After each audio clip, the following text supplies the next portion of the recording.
Hi, everyone. My name is Stephanie, and I'm super excited to be here talking to you all today. I'm partner and CMO at Rewilder, and we are a sustainable design company on a mission to divert and upcycle high performance industrial materials from the landfill. My background is actually in marketing and advertising, but I studied science in school. And as CMO of Rewilder, I get to merge those two things because we have to translate all the sciencey, technical aspects of what we do into something that people can understand. Translating science data and all these numbers into something that's emotional and meaningful is really important because one of the things that we run into at Rewilder is this perception of value. Because we work with trash, it's assumed that these materials are worthless, but we work really hard to change that perspective. On a personal level, this idea of zero waste is also very near and dear to my heart because I'm a first generation Chinese American, and I actually grew up saving all of our plastic bags, our glass jars, our butter containers. We washed and reused everything. So what we do really resonates with me. Jenny? Hi, I'm Jenny, founder and master scavenger at Rewilder. My background is in architecture and material technology. In my architecture career, I worked on complex material problems that scaled from concert halls to homes and everything in between, working out the details of how those projects went together. At heart, I've always been a scavenger, dumpster diving for bits of tile as a kid, for art projects, picking up old furniture on the street, learning from my grandparents who lived on their sailboat how to reuse and repair everything. So Rewilder was born in 2016. I was researching industrial trash for a materials class that I taught at Art Center, and I came across this extraordinary material. It was a beer filter cloth from a large American brewery. When I found out it was thrown away on the massive scale of 2 tons of fabric every 3 days, I felt compelled to do something. It's beautiful, durable, unique, and was the seed that grew into everything that we do here today. So our mission at Rewilder is to divert industrial, impossible to recycle materials from the landfill and change the way that people think about the trash in the process. To date, we've diverted over 23,000 pounds of material from the landfill and millions of pounds of carbon dioxide from the atmosphere. When we rehabilitate and recirculate these materials, we also add value. This is the beauty of upcycling. It's creative reuse that adds value to discarded materials. So we run Rewilder according to 3 core values, and they guide every project and process that we work on. The first of those is that design and sustainability go hand in hand. You simply can't have one without the other. It's useless to make something simply because it's sustainable if people don't respond to it, and vice versa. Just making something cool that hurts the planet is no good either. So design is a tool for inspiring action, and good design is the way that we add value to trash that starts at zero, literally worth $0. The second thing that we talk about is that materials are front and center. So at Rewilder, the design enhances the materials rather than the other way around. We start by curating high performance materials that have potential to transfer to design, and then we dive deep into the material properties. We do research and development to determine the best uses, best practices for fabrication. We flip the design process by designing from the perspective of the materials rather than sourcing new materials to fit a preconceived design. This is really important to us, that the materials really dictate the design and the final details. And another thing about the materials is that we treat them with respect, like we would any new high-end textile. So similar to leather, which goes through a pretty intensive process before it becomes the luxury fabric that you know, each of our materials that start out as trash have a unique process for cleaning and rehabilitating that get them ready for resale. So what many people don't realize is that it actually costs more to sort and rehabilitate waste materials than to just pay for products to be made with new raw materials. This is one of the obstacles that we see in circularity. It actually costs a lot because materials are irregular and inconsistent, and they demand careful manual processes that counter the efficiency required in mass manufacturing. One more important point on this is that we pay for our materials. Working at this scale It's this added value that makes it worth it for large-scale industry to go through the trouble of diverting materials from their typical waste process. So they have a really robust waste program in general, which typically means that they bundle everything, put it on a boat, ship it overseas, and it just goes away. So we're asking them to actually move out of this process, and that's something that we have to pay for. We hope to change this dynamic as we grow and pivot into material supply side of design. So our third and final core value is prioritize impact. When it comes to environmental impact, upcycling is hands down better than recycling. There's tons of materials out there that cannot be recycled or simply won't be recycled. There's a reason why you've heard that only 9% of the world's plastic has ever been recycled. It's just so much cheaper to buy new plastic. So we maximize the impact of our work by only focusing on materials that are high performance and non-recyclable. These materials are super durable and last for thousands of years in a landfill, which is why it's important for us to prioritize these industrial textiles over others that might be organic and therefore are biodegradable. And I'll give a couple examples on some of the ways that at Rewilder we've prioritized impact through our product ideas, material choices, and in the design process too. So the first example is our newly launched line of furniture. When the pandemic first started, we felt a little bit weird trying to sell people bags when they were stuck at home because nobody needs a bag to go from the living room to the kitchen. And a lot of people wanted to Marie Kondo and declutter their space, of course, but no one was accepting donations. So we made a stuff yourself poof that let people essentially upcycle their own things. And, by extending the life of clothing and textiles by even an extra 9 months of use, we can all actually reduce up to 30% of our carbon, waste, and water footprints. Because even if we were to donate those items to a thrift store, only 10% of that clothing is actually resold. So we were like, why not put it in a poof that's also made out of upcycled materials and you get to put your things to use?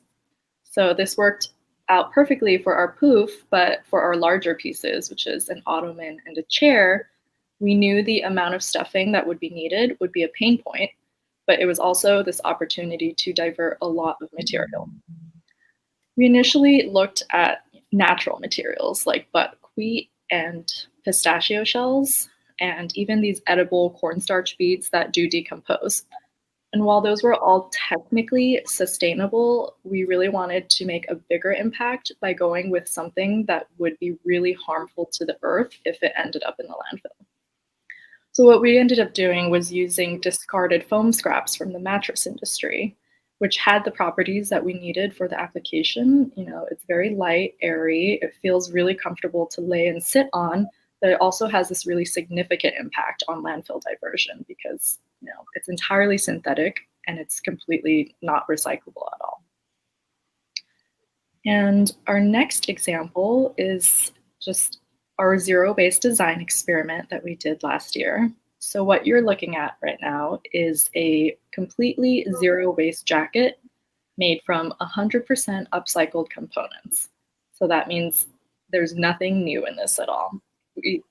We started this project as a duffel, and the explicit design challenge was to only use, old components that we gathered. So as we were looking for the pieces, we encountered some issues getting upcycled hardware, and the duffel morphed into a backpack that eventually turned into this jacket because of those limitations. We really wanted to prove that it is possible to solve these really tough design challenges while upcycling. And the details are really innovative and exciting. For example, hardware like zippers and buttons are our biggest pain points. So we actually use magnets saved from the aerospace industry for the closure in the front. And we used an upcycled key as that top button. And even the cord is fabricated by hand from automotive lining that's upcycled. So, sustainability has become a buzzword. Everything from bamboo products to reusable plastic bottles to organic cotton totes. They all claim to be sustainable, But none of those things really gives us is an answer to our trash problem. We've just created and thrown away so much more material than we could ever carry. So we're really out here trying to disrupt that waste stream of these big corporations, and we're committed to prioritizing impact 100% of the time, not just when it's easy or convenient. But there's a lot more that we all can do. Thanks, Steph. So we've gone over some of the solutions we've come up with at Rewilder to elevate rather than eliminate these materials. But this process can translate into actions that you can also take in your own company. And we'll go over a few of those. So the first we want to talk about is a materials audit. A materials audit is not complicated, but it's incredibly impactful at every scale to save money and material. At the most basic, it's a close look at anything produced regularly at scale to understand the waste or byproduct of that production. Sometimes it's the material itself that gets thrown out after use, as in the billboards or street pole banners that we use for collaborative projects. Sometimes it's a bit more complicated, and finding materials is more like detective work. So for example, back to the beer filter cloth. Once we knew that it existed, actually getting connected to the right people within this giant beer company was incredibly difficult. And as you can imagine, large companies like that don't really want people digging through their trash. So I called many times, and each time when the automated answering machine asked for the name of the person that I wanted to speak to, I punched in the next name from my most popular last name's Google search, and I finally got a person that could connect me with another person, and so on until I reached a materials recovery department. That process took just over 8 months. So imagine just how many calls I had to make. And then it culminated in a road trip and a brewery tour. I learned two lessons from that experience. The first is if you show up in person, it is much, much harder to ignore. And two is that donuts are a very powerful negotiating tool, especially in large industries. And then I wanted to share another story about the journey to our airbag material, which began with a huge news story about the Takata Corporation recalling 56 million defective airbags. And that was literally just a story that I saw on the news. But that started us wondering, where do 56 million airbags go? And what do they feel like? What are they made of? Thankfully, I didn't know the answers to that question to start. But I started calling around. I found a recycler who had 20,000 pounds of airbags that had been pulled out of cars, and he was really happy to send us some to test with. And by the way, just as an aside, the recycling companies, we've gone to many of them with all of these materials to ask, how do things get recycled and what can and can't be recycled? So even though this recycler had this giant pile of airbags, what actually happens to it is just, again, it gets put on a boat and shipped overseas to get landfilled. That's been the typical process for trash like that. So because this is a hybrid material, it's a nylon and a silicone together, it actually can't be recycled. And that's the same for a lot of our materials. So we got some of these airbags that have been come out of a car, but there's some big hurdles to working with something that has been pulled out of a car. For example, there's talcum powder covering the whole thing. So simultaneously, I was researching fabric manufacturers, the next level up. And what I found is that there's masses of waste on the pre-consumer side, and that is what we currently have in development with our bags and our furniture. The automobile industry alone trashes 100,000 tons of non-recyclable material each year, which is the weight of 250 airplanes. So another thing that you can do, and that we do, is measure. Measurements and metrics is a big part of what we do at Rewilder. It proves all the stuff about impact that Stephanie was talking about. We work with an incredible scientist, Dr. Cindy Lin, to quantify the impact of diverting this material in pounds of carbon dioxide. CO2 is dangerous because humans have put everything out of balance, cutting down too many trees, which would naturally absorb CO2. And CO2 in the atmosphere causes heat retention on the planet, so the planet gets hotter, and we all know what's happening because of that. All of that to say that with the data, we can see exactly why this effort is important. We recently completed a project with LA Metro, making 10,000 pencil pouches from upcycled airbags, seatbelt, and vintage Metro tokens. This project is a great example of why measuring impact is important. You can see immediately how powerful the numbers are. These are big quantities of non-renewable carbon-intensive resources. So the CO2 diverted from landfill on this project alone is over 160,000 pounds. I know that saying 160,000 pounds of carbon dioxide is not easy to understand, which brings me to our next point, which is about storytelling. That's critical to make all of this meaningful. Yeah, so as Jenny said, storytelling is really important for us to share the impact that these projects have for people and planet, but in a way that everyone can understand and can resonate with. For this same metro project, the story was condensed into data for each pouch we made, and that translated into things that resonate with both metro operators and riders. Each pouch diverted 16.4 pounds of carbon dioxide from entering the atmosphere, which is the equivalent of driving 18 and a half miles in a passenger car. For them, it was the impact that these metro operators have on the environment every day is critical in showing them how important they are to Angelenos. And for this imperfect produce project, so they do a really good job of storytelling to further their mission and build brand loyalty. One example is this Unwasted podcast that they do. This is all about inspiring everyone to live less wasteful, more meaningful lives. Our feature on their podcast gave us a platform to talk more about Rewilder, and it also did an amazing job of showcasing how the project we did with them aligns perfectly with both of our brand purposes. In our partnership with the Hollywood Bowl, we learned that in addition to the positive feedback from the public, projects with purpose are a powerful way for a company to actually engage with its own employees. Some of the best direct feedback we got was actually from the Hollywood Bowl employees themselves, who were delighted about this project, and they were thrilled to just be part of an organization that cares about the environment. In this example, purpose has a place internally as well as externally, and we believe that double-sided benefit really adds to the overall value of the work that we did together.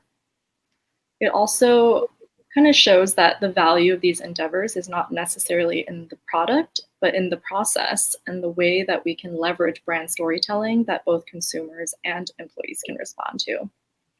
A lot of times, companies that do projects, they go totally under the radar and they don't even realize that there's this opportunity to share and to connect with the people on both sides.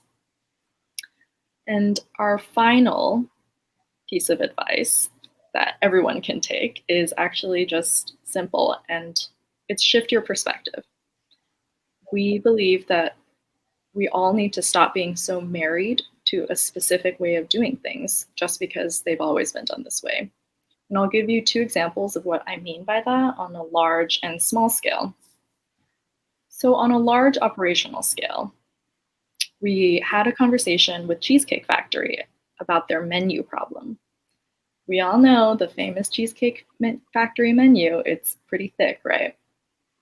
Well, every 6 months, they change about 15 items, which then triggers a reprint of 750,000 menus. That's 1.5 million spiral-bound plastic laminated menus sent to the landfill each year. So they came to us looking for ways to upcycle the menus that they trash, but simply switching to alternate options like digitizing menus or going to recyclable ones would make a massive environmental impact and just be a different way of operating. In another example that is seemingly inconsequential, we recently had a conversation with a large retailer that was presented with an option to upcycle misprinted gift tissue paper as handbag stuffing. So the misprints happen pretty often, and there was a lot of perfectly good tissue paper going in the trash because it couldn't be sold. It sounds like a no-brainer.